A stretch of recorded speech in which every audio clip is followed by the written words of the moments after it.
for mitigation, for capacity building and tech transfer. And as we meet here, it is very important that that fund definitely delivers on all of those elements. We've done, the text we have now is solid, and it will need to be finessed to ensure that those elements are taken into consideration. I think I'll open the floor and have some questions and try to answer on those three elements: ambition, finance, and the legal architecture, and all of other elements you might want. The floor is open. Gender balance here. Please, can I have that?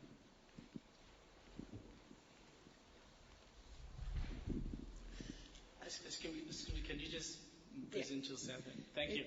It's Sue Blaine from Business Day in South Africa.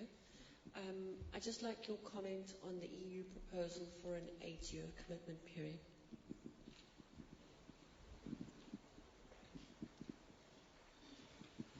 What I'll try to do is to have maybe 2-3 questions and then have an answer on all of that.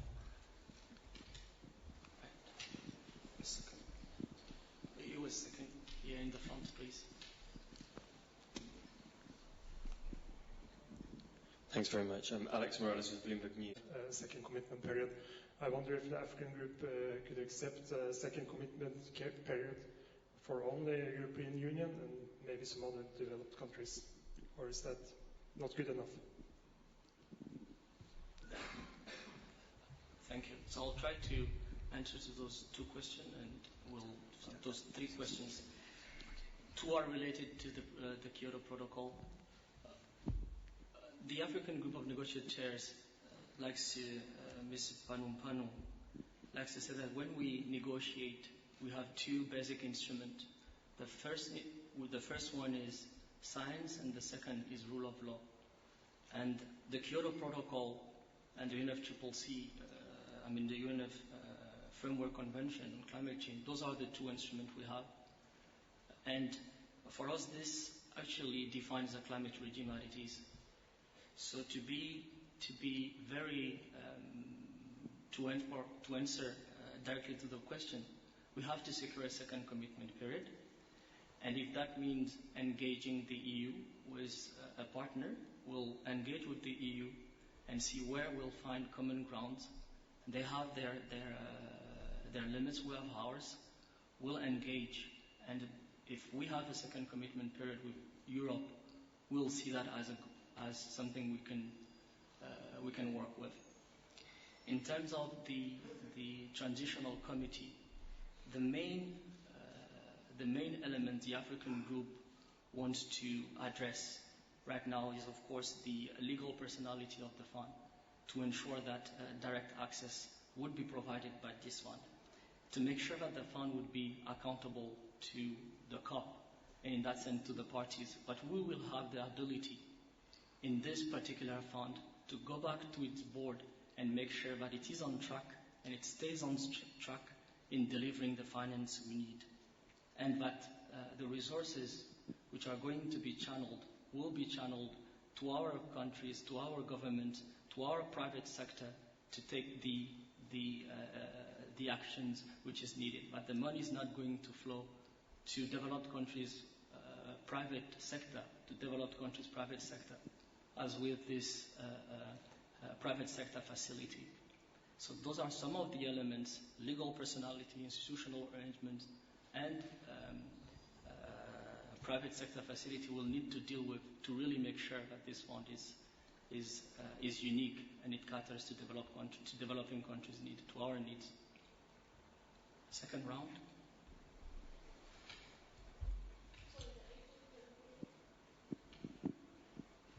The EU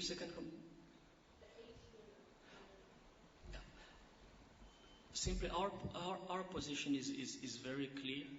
We're asking for a 5-year commitment period starting from 2013 to 2017, and we will engage, as I said, with the EU. I mean, we're just at the start as the start of the negotiation, we'll need to look at all the package and all the elements within the package and assess if this is something we can work with. Thank you. 1, 2, 3, 4. Second row. Thanks. Fifth row. First. Hi. Over here. Gabe Josler with Voice of America. So the IPCC today said that Africa is most at risk the devastation of climate change, which I'm sure you already knew. Given that reality, what is a more urgent priority for you? Getting other countries to cut emissions, to work on mitigation, or to mobilize the funds that African countries need to do their own work?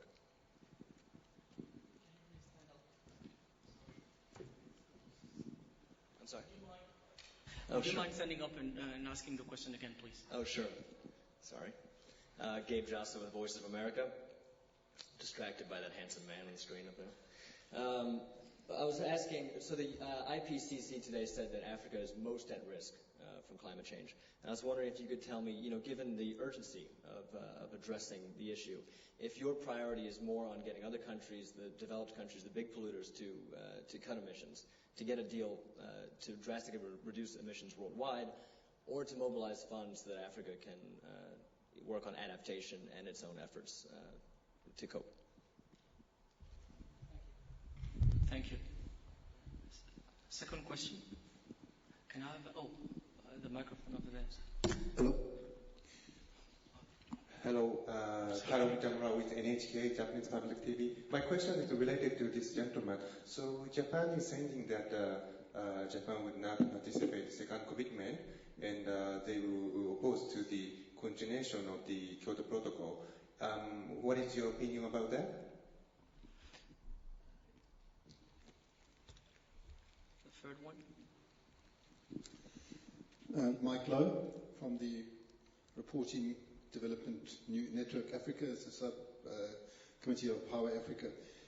We're just concerned about that. We'd like to hear from you about the plans that you have, if you get this money, that you can ensure us or give us some assurance that the money is going to get to where it's got to go. We want to know how those mechanisms are looking for the distribution of funds. Will they reach the farmers? Will they reach the places where they've got to go?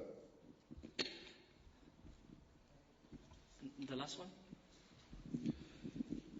Hi, it's Jaime Velázquez from FN News Agency. I just wanted to know, they say that only the 20% of the emissions are already in the Kyoto Protocol. As Africa is one of the most endangered parts in the world, are you going to try to engage with other countries that are not in the Kyoto Protocol in order to get a wider commitment? Thank you.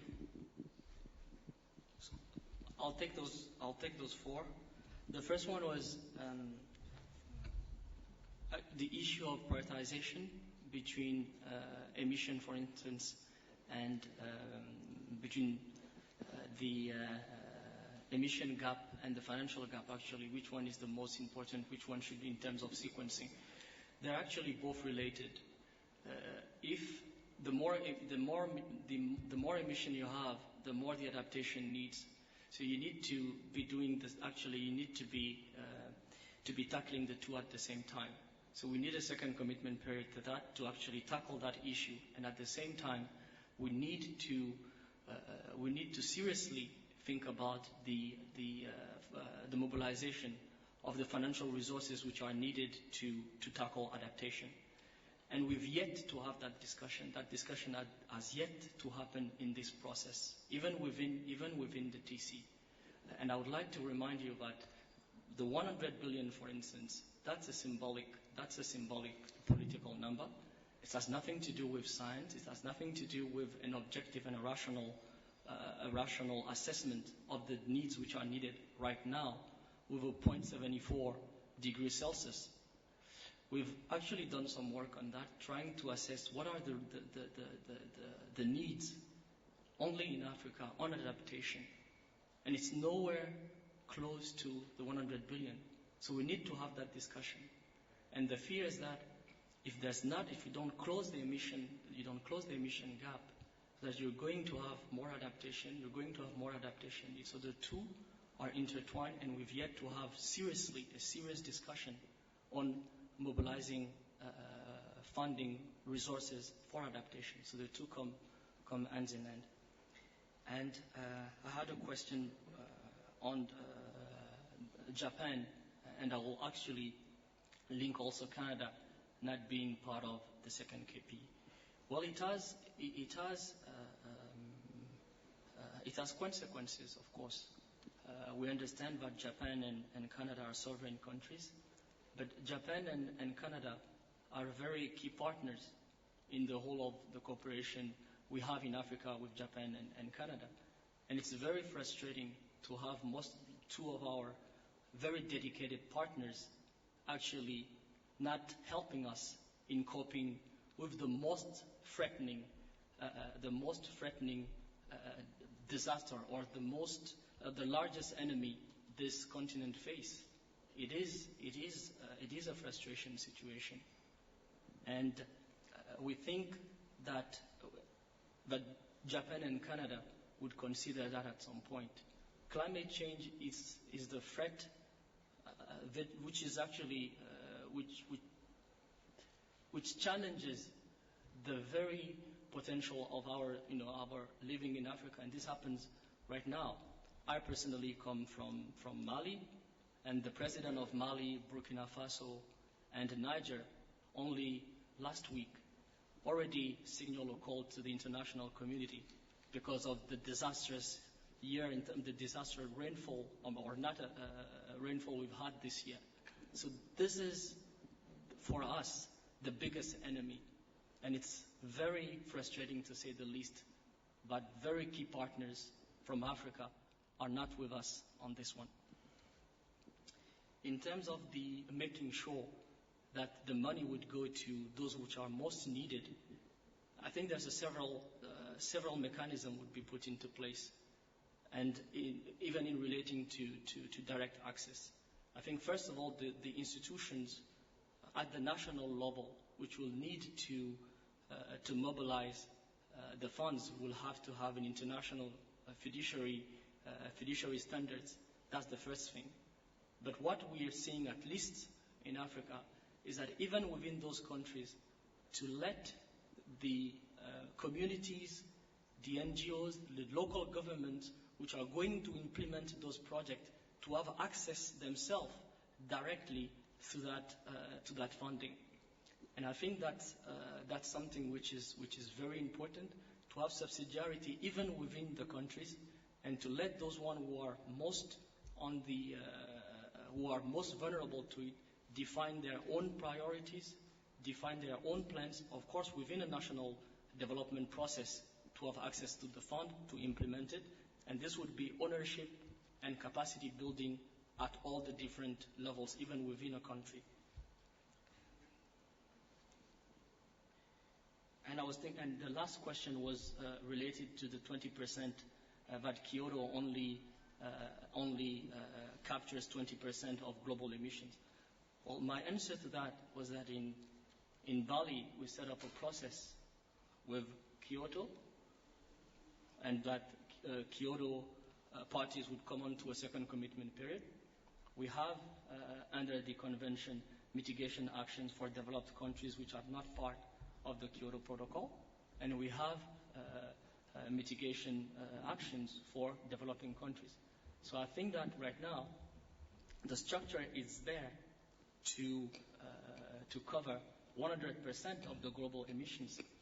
And I've been to enough informal ministerial, and everybody recognizes that developing countries are actually doing their fair share, and in some instances even doing more. So I don't believe that there is an ambition issue from developing countries.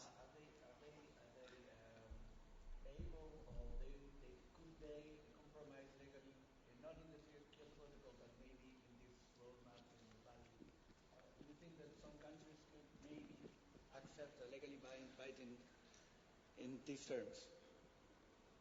Sorry. I don't want that to turn into a bilateral dialogue, or I'll get to that. I'll get to that. I think we have maybe another round of. We have 5 minutes, so I'll take on a couple more questions, and I'll address that as well. If there is more questions, I'll take a couple more questions. Okay, 1, 2, 3. In any order, I'm fine. 1 here, 2, 3.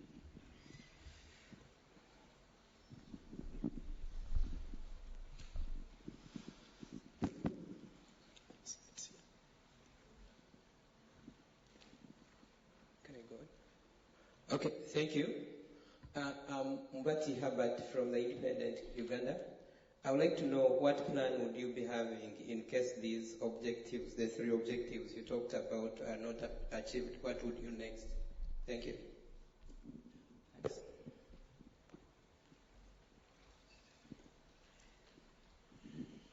Andre Leroux, Media 24, South Africa. You said the 100 billion is a symbolic figure, and that you came to another calculation in Bali and elsewhere. What is the figure that the African group or the African Union has in mind? Thank you. Right, last question. Sina Abdul from SABC Radio Channel Africa. Just what concessions would the Africa Group be willing to make, if any, to see a second commitment period? All right, thank you.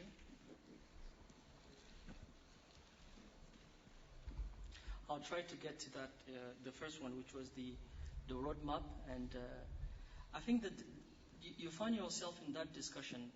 What's the most troubling is how much seriousness do you have when you, as a developed country, have historical responsibility. You have legally binding commitments. And you don't want to face that legally binding commitment, or you're sort of having a condition on implementing that legally binding instrument with countries which are developing. How serious is that? How much pressure does that give you? I definitely believe that if you want developing countries to move, then you take the lead, you do what you have to do, and then we sit down and we have a discussion and we see how much more we can do. Because as I said, everybody recognizes that developing countries are doing a lot, and even if we were to have that roadmap or that mandate, it only seeks to establish a legal symmetry between developed country and developing country. It still doesn't address ambition, and it still doesn't address finance. At the end of the day, what's going to solve the problem is ambition from developed countries and finance and the rest of the means of support, so we can actually implement all of the actions we need to implement. Those are the main issue. Legal symmetry, legal form does not per se address the issue, I think. And the question from the gentleman from Uganda of if our objectives, what's the second, what's sort of like the second plan? I mean, this is a negotiation process. Those are our objectives, and we'll be negotiating till the very end. And my small experience is actually things get resolved at the very, very, very end. So we don't have a plan B, we don't have a plan C. That's the plan, and this is what we're going to follow. The All of Africa has a common position. 54 states, almost 100 billion people. We have a common position, and we will fully support the South African government. The South African government has our full support and confidence that the negotiation here would be moved in an open, transparent, and inclusive manner, taking those priorities into consideration and the priorities of the most vulnerable, and to ensure that Africa is safe, but also the rest of the world is safe. So this is the plan, and we don't have any other one. In terms, I was asked about the assessment. It's ministers have asked for 1.5% of developed countries' GNP, which is about, the last time we did the calculation, about $600 billion. And then the concessions. Then again, this isn't, we have our positions. We know the one, we have the other position on the table, and we'll engage, and we are already engaging to actually see how we can come to an agreement. We'll have to have a consensus. I don't like the word compromise, because millions of life is at stake, and I think that we really need to have a good outcome. We can't compromise on the life of millions, which are already actually at threat, and which are already dying from climate change. My country has lost 2 weeks ago. It's UNFCCC focal point. The late Mama Konate serves the chair, and he's been in this for the last almost 30 years. And he believed in this process. He passed away in Bonn, and this is serious. This is very serious for us.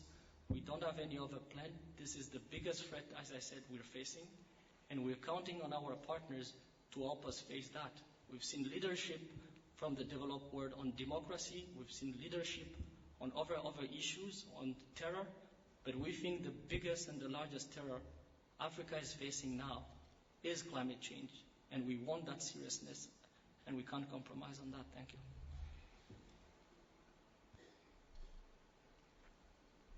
Sorry, I don't.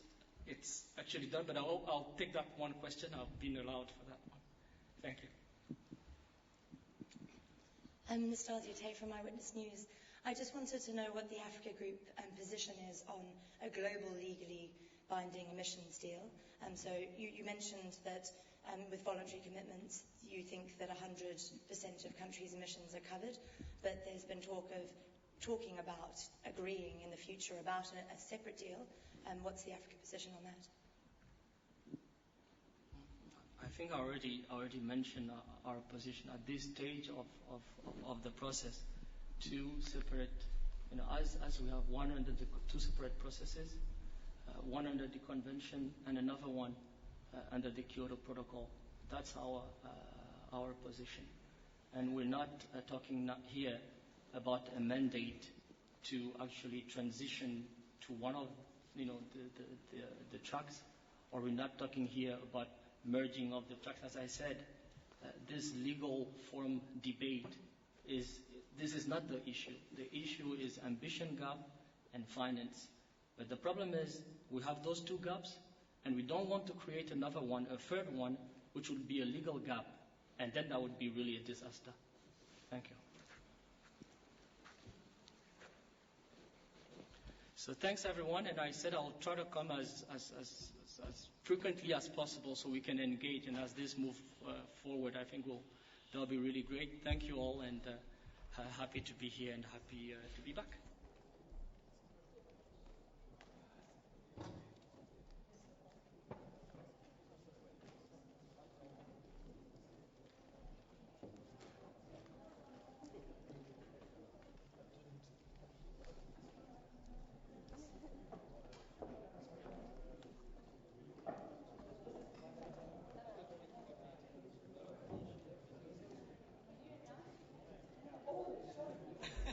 My name is Seyni, S-E-Y-N-I, simple, S-E-Y-N-I, NAFO, N-A-F-O, N-A-F-O, N-A-F-O. Oh yes, I'll have to.